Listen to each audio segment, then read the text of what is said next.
So hey friends, welcome back to my YouTube channel. So चलिए देखते हैं general Hindi का अनदर इम्पॉर्टेंट टॉपिक, वाक्यांश के लिए एक शब्द, यानी कम से कम शब्दों में अधिक से अधिक भावों को व्यक्त करना। सो वीडियो को आगे देखने से पहले अगर आप चैनल पर नए हैं तो फटाफट से चैनल को सब्सक्राइब कर दीजिए ऐसी इन्फॉर्मेटिव वीडियोस एंड अपडेट्स के लिए, एंड मेरे टेलीग्राम चैनल को ज्वाइन कर लीजिए जिसकी लिंक डिस्क्रिप्शन बॉक्स में दी हुई है, एंड फटाफट से वीडियो को लाइक कर दीजिए। So without wasting any time हम लोग देखते हैं कि आपसे किस तरह के प्रश्न पूछे जाते हैं। सो यहाँ जैसे प्रश्न लिखे हुए हैं, आपको निर्देश दिया गया है कि नीचे दिए गए प्रत्येक प्रश्न में काले छपे शब्द के 4 संभावित तात्पर्य दिए हैं, सही विकल्प चुनिए। सो यहाँ पे आपको एक शब्द दिया गया है एंड आपको इसका अर्थ यहाँ पे फाइंड आउट करना है। तो शब्द है चतुष्पद। चतुष्पद का मतलब 4 पैर हो जिसके, तो इसका मीनिंग ये हो गया। नेक्स्ट है बहुश्रुत, यानी अधिक श्रवण करने के पश्चात जिसको ज्ञान की प्राप्ति हुई हो। दुस्तर, यानी जो अच्छे स्तर का ना हो। प्रशिष्य, यानी शिष्य का शिष्य। संकोच मतलब अनुचित कार्य करने में हिचकिचाहट। लब्ध कीर्ति, यानी जो प्रसिद्ध हो। क्षोभ, यानी असफल होने पर होने वाला दुख। अधिसूचना मतलब सरकार द्वारा प्रकाशित सूचना, जिसे हम अधिसूचना कहते हैं। कृपा, यानी दीन व्यक्ति की सहायता। अतिवृष्टि, अतिवृष्टि मतलब अत्यधिक वर्षा होना, और अनावृष्टि मतलब क्या होता है, वर्षा का अकाल होना, सूखा पड़ना कह सकते हैं। तो अतिवृष्टि मतलब अत्यधिक वर्षा होना। नेक्स्ट है आकाशवृत्ति, यानी आकस्मिक जीविका। निरपेक्ष, निरपेक्ष यानी जिसको किसी बात की कामना ना हो।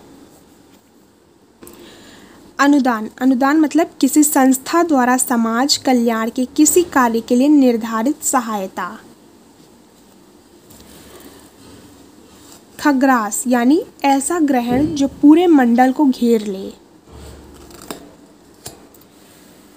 लालसा मतलब किसी वस्तु को हर तरह से पास रखने की तीव्र इच्छा। छेपक, यानी किसी ग्रंथ में अन्य व्यक्ति द्वारा जोड़ा गया भाग। अपढ़, यानी जो पढ़ा लिखा ना हो। सो ये है इसके प्रैक्टिस क्वेश्चंस, एंड यहाँ पे आपको दिया हुआ है धनवान होते हुए भी वह बहुत कम खर्च करने वाला व्यक्ति था। यानी यहाँ पे आपको सेंटेंस दे दिया गया है, और जो सेंटेंस ये अंडरलाइन किया गया है उसके लिए आपको एक शब्द ढूंढना है। तो बहुत कम खर्च करने वाला यानी मितव्ययी।